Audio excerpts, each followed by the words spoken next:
Hi, everyone. Thank you so much for joining me on the Wine Access Experience on Facebook. It's great to be back after the holiday. I'm Vanessa Conlin, head of wine for Wine Access. I am so excited because I have with me here not only a esteemed winemaker, but also one of my great friends and a former study partner of mine in the MW, Brandon Sparks-Gillis, co-proprietor and winemaker at Dragonette in Santa Barbara County. We're going to talk about two wines that I'm very excited to taste together, even virtually. And also we'll answer as many questions as we can. So, Brandon is, as I mentioned, he's a candidate for the Master of Wine, extremely talented, not only winemaker, but blind taster, has already passed the theory portion of the Master of Wine exam and is going to be an MW imminently. So any questions that you have, please post them in the chat. I will pose them to Brandon. Anything really hard, I'm going to definitely toss over to him. And we'll get to as much we'll get to as much as we can, but great. So again, anyone who just joined, welcome. I'm here with Brandon Sparks-Gillis, co-proprietor and winemaker at Dragonette.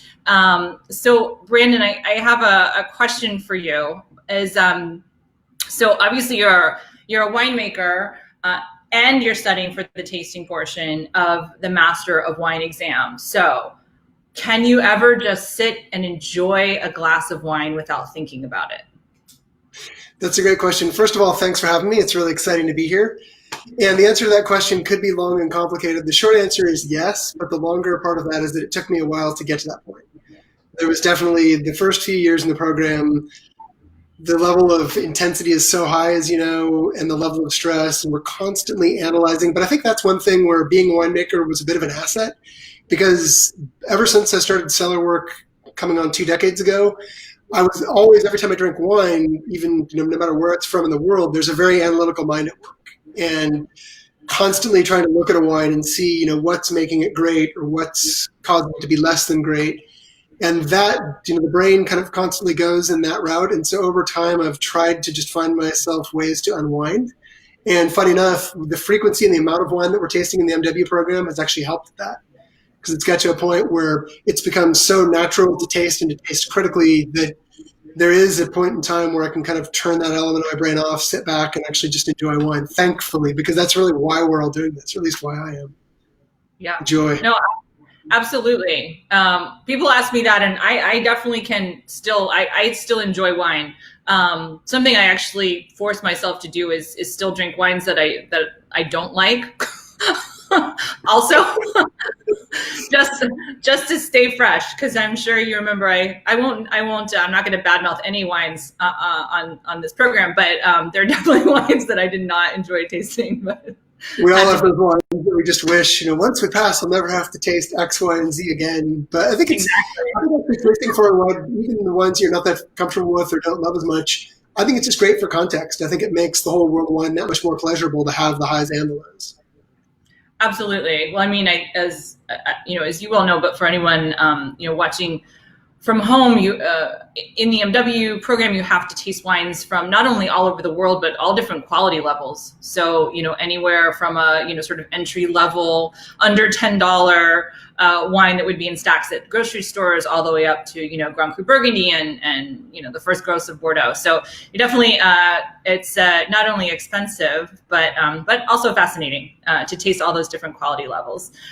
So before we talk too much more about MW, I did want to just put a wine in my glass. You will see that there's already been some consumed today.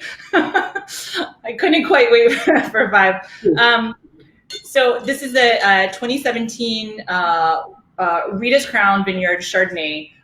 So I'm just curious. So can you tell us why, your neck of the woods in Santa Barbara in particular is suited towards, the varieties, Chardonnay, Pinot Noir, Syrah, et cetera, the ones that you work with? What makes it conducive to those?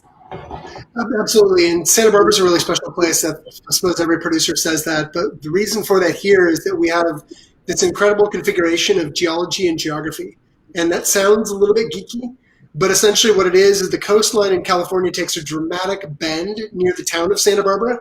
We're about a half an hour or 40 miles north of that zone.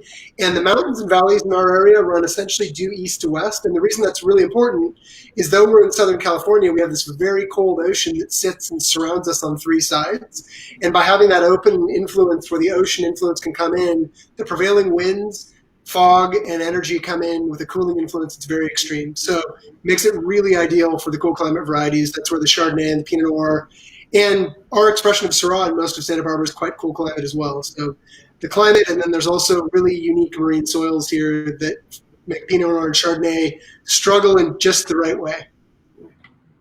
And can you explain for why that struggle is actually good? Because I think that's often people are like, well, why wouldn't you just like make the vines like super comfortable and happy and plant them in places where they don't struggle? So could you kind of explain why that matters?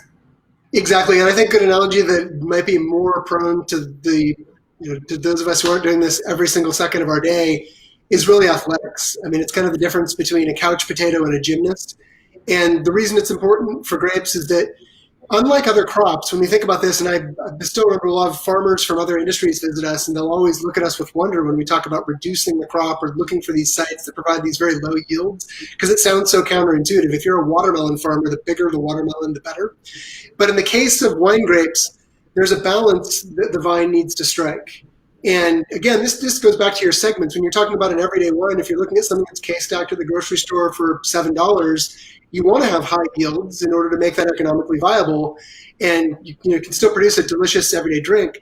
But for really fine wines, it's a matter of finding sites where the vine and the crop level come into this really sweet spot in terms of balance. And that's something that Mother Nature ultimately has to say every year, and it's something that's a challenge. But generally speaking, to some degree, this doesn't go all the way down to zero. But let's say if you look at a Chardonnay like we're drinking, an average mass market Chardonnay is probably cropped up to upwards of 8 tons to the acre. We're really lucky at Regis Crown if we get 2 tons to the acre. And again, the reason it's important is that the vine has to work a little bit harder if it has a larger crop. And if you have a nice balanced crop, those clusters can get perfectly ripe at just the right time with just the right amount of acidity. So it's bringing all those factors into balance. Speaking, you mentioned the breeze before. I've told this story before about visiting you, and I know you talked to me about this or explained it to me, but I didn't really realize till I was standing in that vineyard and then trying to take pictures, and then later I had like not a single usable photo because everyone's hair was just insane. So, but I went to post a picture today. I looked at that same series of photos, and I couldn't find one with you without your hair completely covering your face. I know. It looks a little like that today for some reason. I'm not sure what's going on, but no, it's in all seriousness, I was quite taken aback with how intense that is. And I do recall, when we would taste Pinot Noir in particular, let's say when we were studying together for the blind tasting exam, you would say that it actually has an impact on the grapes. So can you kind of tell folks at home how that affects the vines and then what it does in the glass? Yeah, so what it's doing, typically both Chardonnay and Pinot Noir are thought of as quite thin-skinned varieties because in most places in the world, when they're not hammered by wind or exposed to extreme sun, the skins are literally very thin, especially relative to thicker skinned grapes, something like Cabernet Sauvignon, so much tougher, so much thicker. But in our area, Santa Rita Hills has 2 unique things. I mean, in addition to that sort of daily barrage of wind and fog, we also have a very long growing season. And so we have exposure over the course of perhaps, from the clusters, it might be from May till November that they're exposed to both extreme winds and also quite constant sun, although cold sun. And what that does, the grapes themselves have these natural defense mechanisms. And it's kind of like us. If we're gently exposing ourselves to the sun every day, you'll bring up a little bit of a tan in order to be able to withstand that constant sunshine. In the grapes, there's the phenolic compounds and the tannins that are building up in the whites and the reds, respectively. And so truly, it actually makes them thicker skinned in a very real sense of the word. And when you take that into the winery in terms of the winemaking, that's something that we have to compensate for because we do find Santa Rita Hills Pinot to be quite dark You have to be quite careful. If you treat that like any average Pinot, your Pinot Noir will be quite dark and tannic. And same thing with the Chardonnays. The Chardonnays can actually be somewhat chewy. So we're working with those. We think that they're strengths, and we're working with those in really specific ways in the winery to complement that and to have that structure provide fruit intensity and then longevity for the wines as they age. So just on the topic of the area, also I brought back some show and tell from when I was down there. So I love I love to show this to people because it looks really, really heavy. And then I kind of do that and it's like light as a feather. So I believe this is Diatomaceous earth. Is that? You've got it. I'm so thrilled to see that you have that because we always. That's something that I carry around with me whenever I travel as well. So I'm glad that you've brought it along today. I never leave home without it. All right, well, same here. I usually have some in my pocket when I'm on the road. But it's because it is, for us, it's a real badge of honor to have something like that where, again, with great wine, you're always talking about terroir wherever you are in the world. And for us, having that unique geology and geography, the geologic part of it, that diatomaceous earth is something that's completely unique in the world. There's nowhere else on the planet where that particular rock formation yields vines and has grapes growing out of it. So for us, it's a really special thing. And what it does, it amplifies the components that we were just talking about a minute ago, that kind of thicker skin and the lower yields. What happens with diatomaceous is that it's a bit of a give and a take because it's a rock that is quite absorbent. I mean, it's actually used in pool filters and all sorts of applications like that. Kitty litter for you, Vanessa, because it is absorbent. And because we have this dry growing season, we like the fact that it's absorbent, but we can't actually completely dial in how much of the nutrients in the water it gives back to the vines. So it tends to be stingy, and we tend to see smaller vines and therefore smaller berries, smaller clusters, and lower crops. And to some degree, that really provides us with fantastic quality. But in a lot of years, the downside is that the quantities are super meager. And to be honest, like in Radiant Vineyard and Rita's Crown, it's not uncommon to dip below 2 tons an acre. And that's kind of a threshold we talk about a lot, where 2 tons an acre is almost always going to give you better quality than 4 tons an acre. But it's not linear. So going down to half a ton an acre is not necessarily going to be better quality than 2 tons an acre. So that soil plays a key part in that and brings a big influence that way. Got it. Well, speaking of, I'm going to pour. I do have also one of my favorite Pinot Noirs in the world, also a member favorite at Wine Access, which is the Radiant Vineyard, which I'm probably not going to pronounce it correctly, but is it Rancho Salsa Puedes? Is that, did I get that right? Okay. But this, I don't know how to describe this place. I mean, try to put words to it, but I was like, I've never seen sort of a wild vineyard, which I guess plays into why it has that name, which translates to.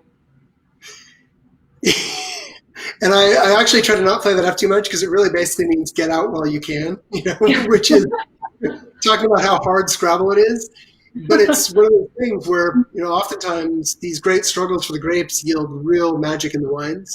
And we see that there. And I mean, it is a place that I'm actually happy to see you struggling for word spread because we've been working with that property for well over a decade and we still struggle to come to terms with it because it's something that it's difficult to convey in a photograph. It's difficult to convey in a video. We've been trying to do live streams from there for the last couple of months and haven't found a day that was useful because it was so windy you can't record audio out there. And it really is the edge of the earth. But that's what makes it so special. I mean, it's just a spot where you really feel that influence of being on the edge of the coastline. And here down in Santa Barbara, to get a little geeky, even though we're sitting on land today, geologically, we're actually on the Pacific Ocean plate, not the North American plate. And when you're at Radiant, you really feel that edge of the earth feeling. You can look on the rare days where you don't see the fog, you can see the ocean. And any day you can feel the ocean influence, just with the whipping winds. And it's a difficult place to be. It's a difficult place to farm. But at the end of the day, it really shows itself in the glass as something that we can be super proud of. And it's just unbelievably beautiful and just as gorgeous as I remember. So yeah, I think I forgot to cheers you at the beginning, but cheers. Thank you. I absolutely adore this wine. Thanks for having me. Yeah, of course. And We actually have, let's see, we have a question from Jim watching at home, which is, why is Happy Canyon the place to be for Sauvignon Blanc? And tell us about the new Grimswell's Vineyard, very unique flavors. Yeah, so where we are, that's awesome, Jim. Thanks for tuning in. And Jim's an insider knowing about Grimm's Bluff. That's actually a pretty new one for us. So backing up to the 30,000 foot view, so within Santa Barbara County, within those east-west valleys, we grow grapes over a span of about 30 miles. Radian being the furthest west. I mean, it literally, the western edge of the Santa Rita Hills boundary is within that vineyard. Parts of the vineyard are slightly outside. So that's the western side of this. And as you trek east across San Ynez Valley, you go for a span of about 30 miles, gaining about 1 degree per mile of temperature on an average day in the growing season. And Happy Canyon sits all the way out of that easternmost end. So we have Santa Rita Hills super close to the ocean, Happy Canyon tucked all the way up in the San Rafael Mountains. You gain about 1,000 feet of elevation over that. And what we find is that area, because it's tucked into the mountains, it has the most dramatic diurnal shifts. And what that means is it's the warmest daytime temperatures in Santa Barbara, but also the coldest nighttime temps. And I was doing weather data. One of the things COVID has done for us is let us get through all of our kind of downtime projects. So I went really deep analyzing the 2018 climate data a couple weeks ago. And what we saw there was, those shifts can be as extreme as, even in a cold year like 2018, where it rarely got above 90, on the days where it did crest 90, the nights were still below 50 degrees. So to answer Jim's question about the Sauvignon Blanc, that's one of the things that's really special there, because those warmer days burn off the sort of more herbaceous pyrazines, and those cool nights lock in the acidity. So you end up with Sauvignon Blancs that have this incredibly expressive fruit, a lot of tropical fruit character. That's one of the big signatures there. But without that thing that is oftentimes kind of a bugaboo for certain people with Sauvignon Blanc, which is there's none of the cat pee or the super green herbaceousness. It's just more nice herbal complexity. And then you have that beautiful, bold fruit with that laser-like acidity, and it creates this great harmony in the wines. So I have a question that's kind of backing up in your history, but I'm curious about sort of starting a winery. Like, was there any one thing that really surprised you along the way? There's a lot of surprises. I think as a lot of entrepreneurs would say, at a certain point in the curve, if anyone had told you how much work it would be, you might not have actually started out on the journey. I'm happy to say that those incredibly nail-biting days and nights are for the most part past, knock on wood. You still have them during vintage. But I think the most surprising thing for us was just the amount of discovery still available in Santa Barbara. We knew that it was a place that still had nooks and crannies that hadn't been planted. But looking back and looking forward, we've had this remarkable ability to be part of these vineyards. Rita's Crown and Radian that we're tasting today are two that we were part of the pioneering phase. We were one of the first wineries there, able to pick our own blocks, able to pick our own clones in some cases. But then we've also had this remarkable fortune to kind of come full circle and be able to work with some of the oldest vineyards. And so one of the things that's been very new to us is we've just started working with the oldest vines in the Santa Rita Hills at Sanford and Benedict starting in 2018. And that's an incredible honor. I mean, to be able to work at some of these extreme pioneering new sites, and then to be able to work with some of these incredible historic sites, that's something I never could have guessed that we'd be able to do. And it's something that it's both fun and it's also really rewarding. Yeah. So, I mean, I've visited you at the winery. I know your wines to be very sort of handcrafted and, small production, but let's just say like you had a blank check, you could buy, any sort of winemaking gadget or, use any sort of technology from anywhere in the world at any expense. Like, is there something that you would just love to try? I wasn't prepared for that question, Vanessa, so I have to head for a second. I mean, honestly, I think we do pride ourselves on the idea that things are done fairly traditionally and fairly old school. Mm-hmm. I think that with a blank check like that, the one thing that we would be really excited about would be to build a winery from the ground up. Because as you know from the winery that you visited, it has some cool historical connections. It used to be the old Sanford winery. But the neighborhood is a little rough and tumble. We're producing our wines next to an auto mechanic. So it'd be great check to have a little bit more glamorous digs and something we could build from the ground up. But that said, I say that because if the opportunity arose, it would be fun.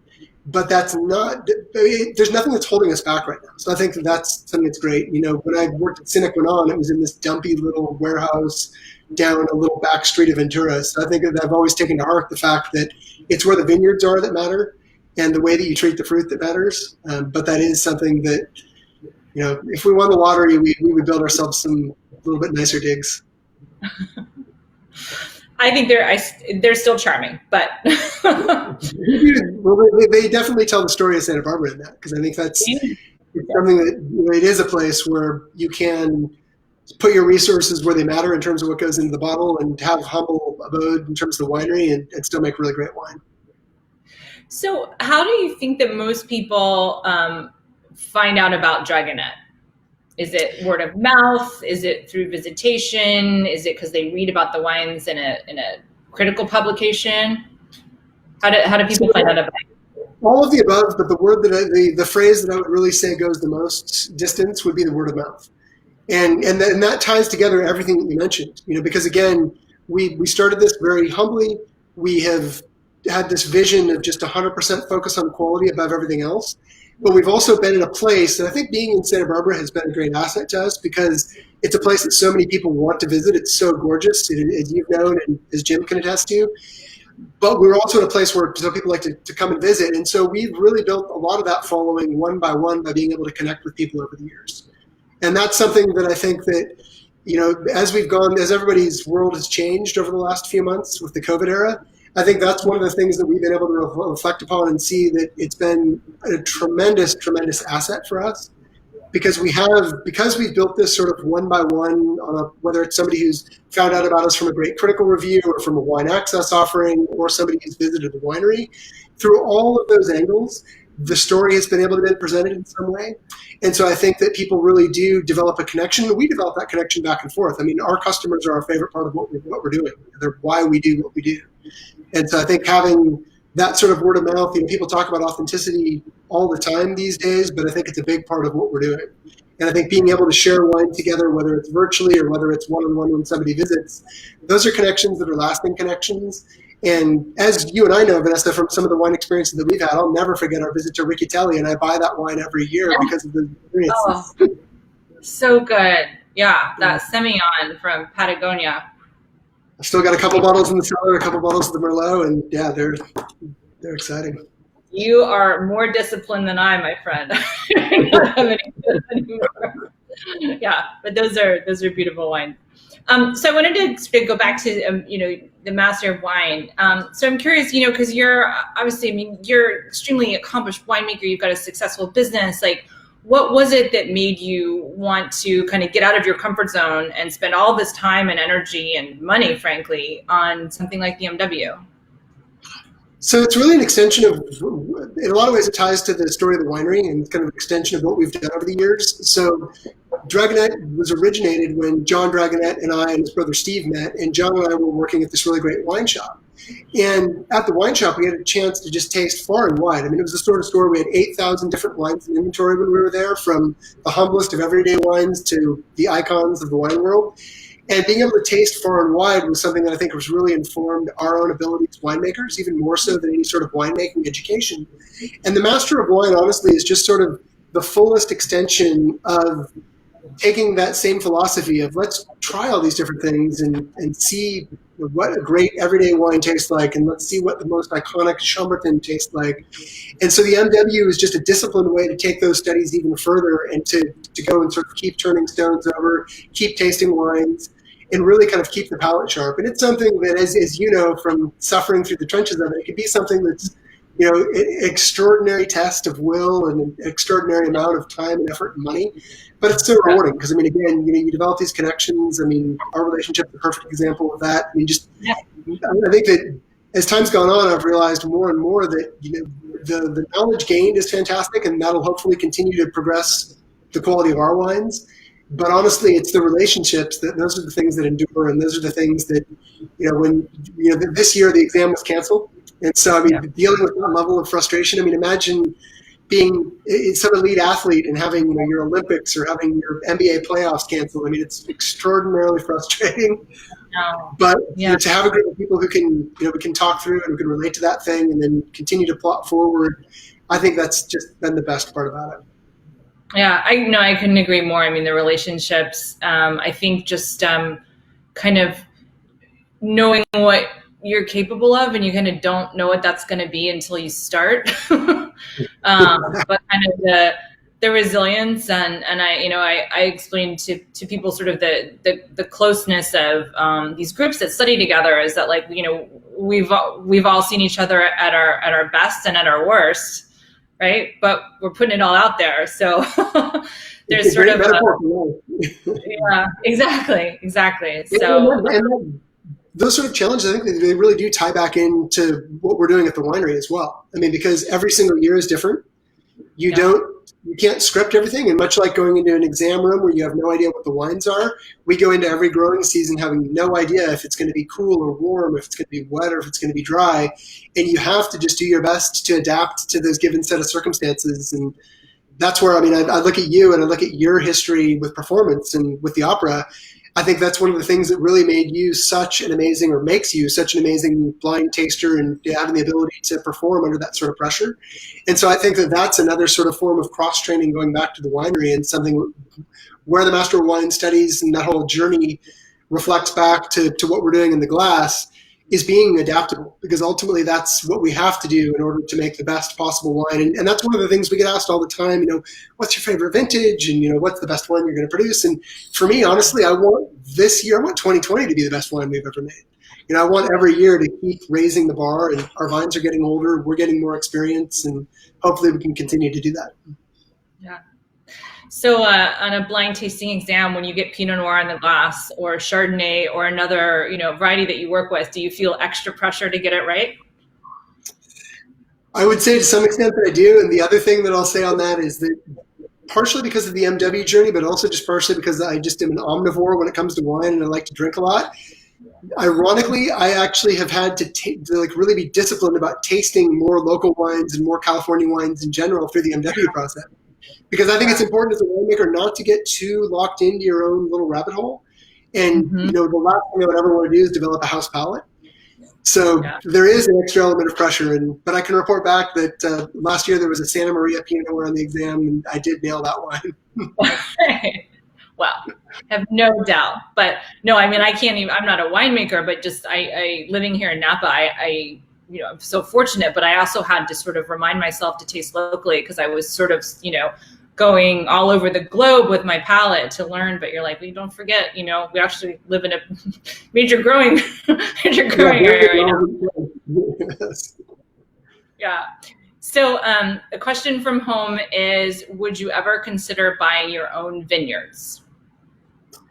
Yeah, that's a great question. And it's one that the answer is not exactly linear. The short answer is yes, we would love to own some vines. But the deeper answer with this is that the story of Santa Barbara, we believe that it's best told through multiple locations. Because we have this remarkable diversity, again, that sort of 30-mile stretch where we have this incredible variation in both soil and climate, we think that it's really important to represent that in our wines. And so, we would love, fast forward into the future, we would love to have our own little spot, that particularly a place to have a winery in one location. But that said, again, if I was a billionaire, I would still work with these dozens of vineyards that we're working with, because they're such amazing sites and they each have such a special story to tell. So that's a long-winded way of saying that, we'd like to have our own little parcel of vines, but we're really thrilled with the vineyards that we're working with. And there's literally no vineyard in the portfolio that we would cross off the list if we bought a vineyard tomorrow. So I think that's something that's pretty cool. Well, I don't want to tie up your entire evening, because this has been so kind of you to jump on. But I do have one more question that I have to ask, which is, I know that we have talked before a lot about music and about your sort of like harvest soundtracks, or like what gets you inspired. And obviously it's very early in the season, so this could change way before harvest, but is there something right now that you're listening to that's kind of like bringing you inspiration for your winemaking? Ooh, good question. And that playlist, I do make a vintage playlist every year, and it kind of starts like early in the season. So I've got some things getting thrown in there already. This year, so we've had a very surreal spring, as most of us have around the world. Combination of kind of what's happening in the world, and then we've also had this really dynamic weather where we've had the month of March was essentially dark and moody, and that really went into April. And it's funny, as I look out the window, it's 80 degrees right now, so it's actually on the warmer side. But we've had such moody weather this spring that I've been putting a bunch of songs in the playlist from this band that's actually kind of an oldie, about a band called the Cocktail Twins from the UK. And it's this very, very atmospheric music. I mean, from some of the U2 albums, I mean, this is it's more Unforgettable Fire-esque in the sense of it's very, very driven by these atmospheric sonics and these it's almost lyricless. So that's something that's been super inspiring this spring. And there'll be a lot of those songs on the Harvest playlist as well. As long as there's some U2 on there. I know. Well, Brandon, thank you so much. It's been so fun not just to talk to you as a winemaker, but just to see your face as a friend. So thank you for jumping on here and also for sharing these beautiful wines. And can't wait to offer more of them to our members. And everyone at home, thank you so much for watching. Thanks for coming to the Wine Access Experience on Facebook. It's great to connect, even if it's virtually, and just talk about what gets me out of bed in the morning, gets Brandon out of bed in the morning, which is wine. So thanks for joining us, and see you again soon. Yeah, thanks for having me, and thanks for joining in, everyone. Cheers. Cheers, Brandon. Bye.